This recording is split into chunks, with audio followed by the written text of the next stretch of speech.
drogas. O pai, o ator Martin Sheen, pediu aos fãs que ajudem o filho. A atriz Sharon Stone chora ao se lembrar dos amigos que morreram com AIDS. Depois, acompanhada por Elton John no piano e Ringo Starr na bateria, cai na dança, na festa beneficente para a campanha contra doenças.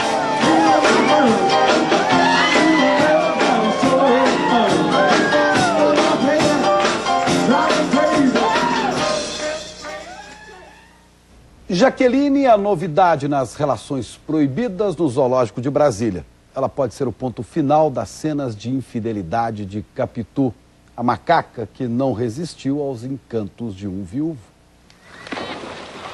O vai e vem de Capitu está com os dias contados, para alívio do marido Otelo e do filho Tadeu.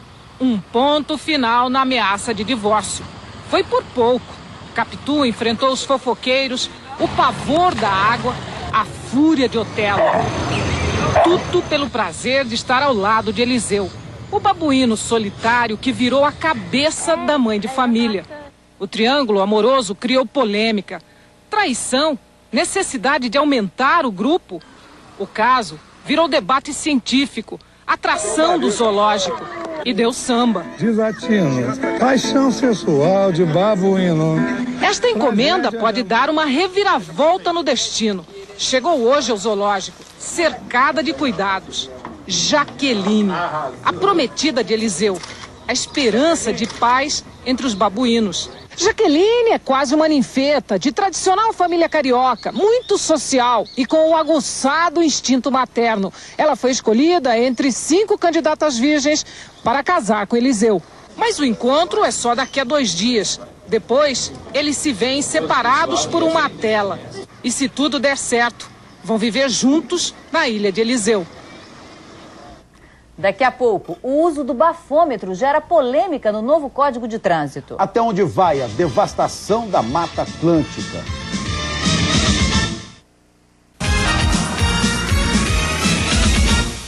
A polêmica em torno do bafômetro. Pela Constituição, a pessoa pode se recusar a fazer o teste ou exame de sangue. Mas como cumprir o novo Código de Trânsito e tirar das ruas motoristas embriagados? Dirigir alcoolizado virou crime pelo novo Código, que dá prisão de 6 meses a 3 anos, mais cassação da carteira e multa de R$ 865.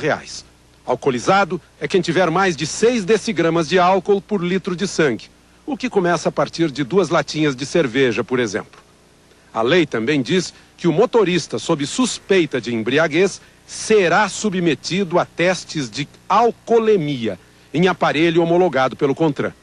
Uma resolução do CONTRAN, em vigor a partir de hoje, diz que esse aparelho é o bafômetro e que os atuais bafômetros têm 1 ano para terem a exatidão verificada pelo Inmetro. O ministro do Superior Tribunal de Justiça, Luiz Vicente Tchernicchiaro, lembra que nenhum suspeito é obrigado a se submeter a bafômetro, exame de sangue ou mesmo a fazer o 4 ou caminhar em linha reta. A Constituição brasileira foi muito clara e deixou expresso que nenhum indiciado ou réu é obrigado a contribuir para a sua condenação. Por isso, eu acredito, o motorista tem o direito de se recusar. O ministro diz que a alternativa é a autoridade policial registrar que o motorista se recusou ao teste e que isso pode ser uma agravante na presunção de culpa. E deve registrar também as circunstâncias, se o motorista estava cambaleante, se trocava as palavras. E se tiver 2 testemunhas, será um elemento a mais de reforço para o julgamento do juiz. O verde do litoral do Brasil está sumindo. A cada 4 minutos, 10 mil metros quadrados da mata são destruídos. Esta já foi a 2ª maior floresta do mundo. A Mata Atlântica cobria a faixa litorânea de 17 estados. Pelas lentes do satélite, cientistas do Instituto Nacional de Pesquisas Espaciais estão vendo o desaparecimento de quase todo esse verde. As observações dos últimos 5 anos foram transformadas numa espécie de atlas da destruição. Os dados são preocupantes na medida em que a Mata Atlântica já é tão pouca. Hoje em dia resta aproximadamente 8% da superfície original que ela cobria. É no Rio de Janeiro que a agressão é mais violenta. Cada ponto vermelho no mapa, uma área destruída. Em 5 anos, o estado perdeu 13% da Mata Atlântica. Em São Paulo, o grande problema está na região metropolitana e na Baixada Santista. Resultado das derrubadas, ocupações irregulares e ataque de produtos químicos. Mesmo aqui no alto da Serra do Mar, onde os machados dos lenhadores não chegam, é o homem o maior responsável pela morte de árvores. A fumaça venenosa que as indústrias de Cubatão produzem lá embaixo sobe, vira neblina e chuva ácida e a água contaminada desce, destruindo a floresta. Esse ciclo foi acompanhado por pesquisadores alemães e brasileiros. Eles concluíram que o polo industrial de Cubatão ainda é um dos maiores vilões do meio ambiente. Quem paga a conta é a Serra do Mar. Nós temos esse fato que ocorre aqui, é bastante visível, que é a falta de contenção da encosta, o que provoca deslizamentos. 50 organizações não governamentais reuniram as denúncias num vídeo e foram ao Ministério Público pedir providências. Os promotores concordam que já é hora de punir os culpados. O presidente Fernando Henrique Cardoso diz que o Brasil não vai aceitar passivamente os efeitos da globalização, porque tem seu próprio rumo. Foi o último dia da visita a Portugal. Em Santarém, a 80 quilômetros de Lisboa, uma volta ao passado. O presidente Fernando Henrique depositou flores no túmulo de Pedro Álvares Cabral. Visitou a casa onde o descobridor do Brasil viveu os últimos anos de vida e que vai ser restaurada para a festa dos 500 anos do descobrimento. Na hora do discurso, um convidado inesperado. De volta a Lisboa, a lembrança do passado ficou só na caravela. A Expo 98 é um convite para o futuro. Os chefes de Estado chegaram de barco pelo Rio Tejo. Fernando Henrique na proa. No almoço do alto da Torre Vasco da Gama, eles tiveram uma visão privilegiada da exposição. Aqui no Centro Cultural de Belém, o último compromisso do presidente, um seminário internacional sobre a globalização. O seminário reuniu intelectuais e líderes mundiais. Fernando Henrique afirmou que os países devem ter liberdade para decidir de que forma querem se integrar ao mercado mundial formado com a globalização. Nós temos que tomar as decisões por nossa própria conta, para definir as nossas políticas de uma maneira clara. Os irlandeses estão tentando acabar com uma história de conflitos e mortes. Eles foram às urnas decidir num plebiscito se aprovam o acordo de paz assinado por católicos e protestantes há um mês. Você quer a paz? Sim ou não? A pergunta é fácil, a resposta nem tanto. Para 4 milhões de irlandeses que foram às urnas hoje, certamente não é fácil deixar para trás anos de violência. Protestantes de um lado lutando para manter a Irlanda do Norte ligada à Grã-Bretanha. Católicos do outro brigando pela independência. Não deve ter sido fácil esquecer os atentados, as bombas, o ódio. Enterrar para sempre 3 mil mortos e marcar um X no sim. Um sim ao acordo de paz que muda a história. Determina que armas não serão mais usadas. E dá à Irlanda do Norte um pouco mais de independência, com uma Assembleia Legislativa própria. Quase todos apostam na vitória do sim, mas tem que ser uma vitória expressiva, com mais de 70% dos votos. Uma vantagem apertada poderia abrir a porta para a volta dos grupos radicais e para a volta da violência. O resultado sai amanhã. A votação acabou agora há pouco. Pesquisas de boca de urna prevêem que o acordo de paz deve ser aprovado por mais de 70% dos eleitores.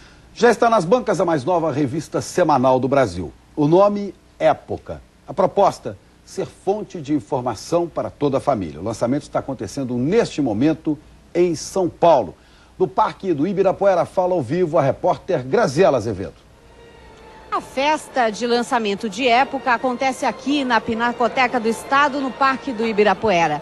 Os convidados da noite terão o privilégio de participar da abertura da exposição de aquarelas, desenhos e esculturas de Rodin, patrocinada pela revista. Já estão por aqui políticos, empresários, publicitários e os anfitriões. Entre eles, o presidente das organizações Globo, jornalista Roberto Marinho, e os vice-presidentes, João Roberto Marinho Marinho, da editora Globo, Roberto Irineu Marinho, da Rede Globo de televisão e José Roberto Marinho, do jornal O Globo. O Jornal Nacional acompanhou a preparação do primeiro número da revista Época.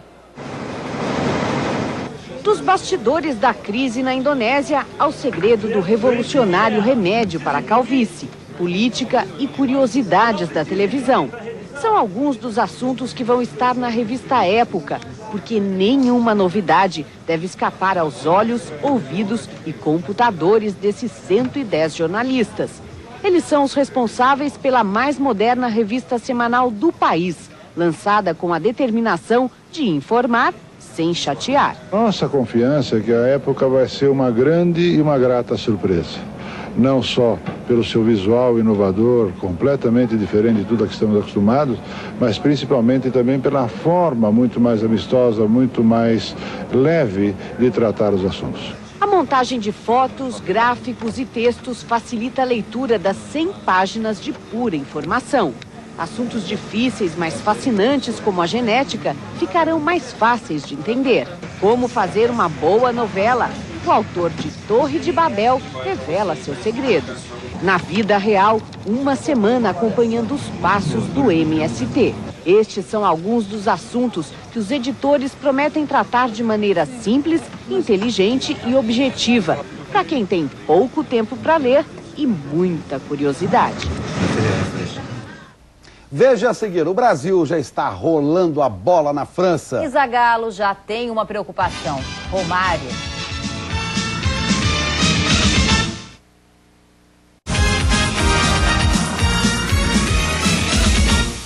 A seleção brasileira já treina na França. É a última fase de preparação para a estreia na Copa. Os campeões do mundo desembarcaram hoje cedo, depois de uma viagem tranquila.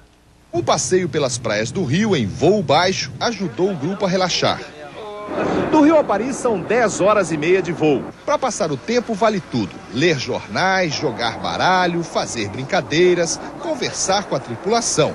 E mesmo com muito barulho ao lado, há até quem consiga dormir. Aniversariante do dia, o massagista Luizão foi muito paparicado. Assim como Leonardo, amigão de Edmundo. Sou apaixonado por ele. Se eu fosse mulher, eu casaria com ela. O mesmo acontece com outra dupla inseparável, Dunga Romário. Mas tratando aqui do nosso capitão, né, um homem rodado, quase 50 anos na cara, vai ter assunto pra caramba. Na chegada a Paris, deu para ver o Estádio de França, onde Brasil e Escócia vão abrir a Copa do Mundo no dia 10 de junho. Zagallo acompanhou o pouso na cabine. Chegamos na França, aterrissamos bem. Ao desembarcar, a seleção foi rapidamente cercada por alguns privilegiados funcionários do aeroporto e muitos seguranças. Depois de uma viagem curta de ônibus, cerca de 40 minutos, a seleção finalmente chegou a Lesigny, onde vai ficar concentrada enquanto estiver na França. Duas pequenas cidades francesas estão em pé de guerra. Lesigny e Ozoir-la-Ferrière disputam o título de Casa Brasileira na França. As duas cidades ficam a apenas 5 quilômetros uma da outra. Rivais em tudo, agora acharam um bom motivo para brigar. O hotel está em Lesigny, mas o campo fica em Ozoir. Esse homem diz que a capital do Brasil na França é Ozoir. A resposta é do açougueiro de Lesigny. Lá eles correm atrás da bola. Aqui, atrás das mulheres nas horas de folga. Mesmo que a seleção brasileira esteja hospedada em Lesigny, a cidade de Ozoir tem uma carta escondida na manga. Aliás, são milhares de cartas. Aqui vivem mais de 4.000 portugueses, 20% da população. E não é preciso muito esforço para adivinhar de que lado eles vão estar nessa Copa. Como não temos a nossa seleção, a nossa é o Brasil. Quem descobriu o Brasil foi Portugal. Mas hoje foi Lesigny que saiu na frente. A primeira a ver os jogadores da seleção rapidamente, quando o ônibus chegou no hotel. Ozoir deu o troco. Teve treino. Os moradores se mobilizaram, mas ninguém pôde entrar. O treino foi fechado ao público. Solução: janela, sacada, muro, caminhão. Esta jovem disse que ficou muito triste. Eu queria ver o Ronaldinho. Ele parece um bebezinho. Oui, il ressemble à un petit bébé. Expectativa, suspense, preocupação. No primeiro treino da seleção na França, Romário aparece machucado. Romário andando, os demais correndo. Romário deitado, lidando com a bola como pode. Os outros estão jogando, se divertindo, num treino sem obrigações táticas. Só às vezes surge aquele Romário de sempre, que não pode treinar, mas por que não apitar? Mas não é fácil. Há menos de um mês ele sofreu uma lesão no músculo da coxa. E agora? Agora apareceu uma dor embaixo da panturrilha direita e o doutor falou que talvez deva ser uma mialgia pós-esforço. Deve ser isso mesmo. Amanhã ou no máximo depois da manhã eu vou treinar normalmente aí. O médico da seleção não garante a escalação de Romário no amistoso do dia 31 contra o Atlético de Bilbao. Ele ainda não sabe exatamente qual a dimensão do problema. Uma dor de cabeça para Zagallo, que já avisou. A seleção não tem muito tempo para esperar. Se tem uma peça que tá machucada, que não pode temporariamente, entra outra, porque a qualidade dos outros é idêntica. Não há uma diferença daqueles que estão jogando para aqueles que não estão. Tudo indica que o problema não seja grave a ponto de afastá-lo da Copa. Ninguém quer ver Romário abatido. Para os jogadores, é hora de solidariedade. O Romário tem certeza que o grupo está com ele. Sabemos que ele sabe o que tem. E estamos aí para ajudar. Vamos ajudar porque só assim o Brasil vai longe. E vamos agora ao vivo a Lesigny. O repórter Pedro Bial está em frente à nossa concentração. Bial, ainda não dá para saber se a contusão do Romário é coisa séria, dá? Fátima, o dia hoje começou com um susto. De manhã circulou a informação de que uma bomba teria sido encontrada no terminal do aeroporto onde desembarcou a seleção brasileira. Era alarme falso. E o dia terminou com esse susto de uma possível nova grave contusão do atacante Romário, que todos esperam, todos torcem, que para que essa gravidade seja apenas mais um alarme falso. Agora já é madrugada aqui na França, quase 1h40 da manhã, e neste momento os nossos jogadores fazem o que devem, fazer a coisa certa para se adaptar ao novo fuso horário. Dormem aqui na concentração do Château de Grand Romaine. O balanço, a impressão que se tem no fim desse primeiro dia de nossa campanha francesa é de que a viagem fez bem para o astral da equipe brasileira. O capitão Dunga chegou a afirmar que este foi o primeiro dia de trabalho sério da seleção depois de toda aquela badalação em Teresópolis. E o que o Dunga diz, o time todo assina embaixo. Deus o abençoe. Nunca houve capitão tão soldado. Inspiração dos novatos. Um líder incomparável dentro da seleção brasileira que ajuda muitos jogadores que estão iniciando. Exemplo para os ídolos. O capitão, a experiência, o lutador dentro de campo. Carlos. Raça. Caetano. Guerreiro. Bledó. Janão só tem o apelido. Dunga é um gigante da superação. O Brasil carrega um pouquinho aquela coisa da magia e ele encarna aquela coisa do guerreiro. Para ele não há bola perdida. É um líder, é uma pessoa que torra muitas paciências da gente dentro de campo. Exigindo dos companheiros o mesmo que exige de si. Quando ele fala, todo mundo, né? Detesta bagunça fora de hora. Nós, não como jogadores, mas nós como os brasileiros, temos que saber o momento deles treinar, o momento de dar entrevista e o momento de dar autógrafo. Consegue a proeza de um carrinho leal. O Dunga também é animal. É o nosso leão de chácara. O verdadeiro gauchão. Uma vez passou uma matéria da Globo, todos os jogadores no seu lazer em casa, aí o Dunga no seu jardim com um trator, não é um gauchão? Parceiro inseparável desse cariocão. Dunga é o nosso grande guerreiro. Ele ronca. Dunga faz tudo. Na vida não tiver amizade e lealdade, muitas vezes tem dinheiro, mas não tem amizade e não tem nada. E os dois roncam. E os dois roncam. Além do amistoso contra o Atlético de Bilbao, o Brasil vai enfrentar a seleção de Andorra antes da estreia na Copa. O jogo vai ser nos arredores de Paris, onde Zico passou a tarde de hoje à procura de um campo. E amanhã os jogadores almoçam com 2 convidados ilustres. Em campanha para a presidência da FIFA, o suíço Josef Blatter visita a concentração brasileira, acompanhado de Michel Platini, o presidente do comitê organizador da Copa. Uma boa noite para você. Boa noite. EPTV. Assista agora Por Amor. Classificação 12 anos.